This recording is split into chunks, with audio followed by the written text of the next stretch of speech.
ನಾನಿವತ್ತು ಬಸ್ನಲ್ಲಿ ಕೂತ್ಕೊಂಡು ಎಲ್ಲಿಗೆ ಹೋಗ್ತಾ ಇದ್ದೇನೆ ಅಂತ ಯೋಚನೆ ಮಾಡ್ತಿದ್ದೀರಾ? ಬನ್ನಿ ಹೇಳ್ತೀನಿ. ನಾನು ಹೋಗ್ತಾ ಇರೋದು ಸದ್ಗುರು ಸನ್ನಿಧಿ.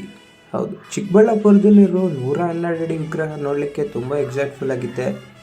ಅದೇ ರೀತಿ ದರ್ಶನಕ್ಕೋಸ್ಕರ ಕ್ಯೂ ಹಚ್ಚಿದ್ವಿ. ತುಂಬ ಜನ ಇದ್ದರು. ಇದು ಶಿವನ ಮೂಲ ವಿಗ್ರಹ ಯೋಗೇಶ್ವರ ಲಿಂಗ ಅಂತ ಹೇಳ್ಬಿಟ್ಟು. ನನಗೆ ಕಂಡಿದ್ದೆ ಈ ಫಾರಿನರ್ಸ್ ನೋಡಿದಾಗ ಖುಷಿ ಆಗುತ್ತೆ. ಏನಂದರೆ ನಮ್ಮ ಇಂಡಿಯನ್ ಕಲ್ಚರ್ನ ತುಂಬ ಫಾಲೋ ಮಾಡ್ತಾ ಇದ್ದಾರೆ.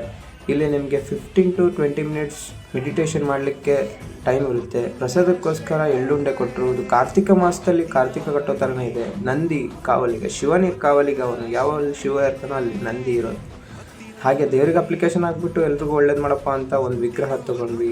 ಚುರುಮುರಿ ಚೆನ್ನಾಗಿರುತ್ತೆ, ಅಲ್ಲಿ ತಿನ್ಕೊಂಬಿಡಿ. ನಾವು ತಿಂದ್ವಿ.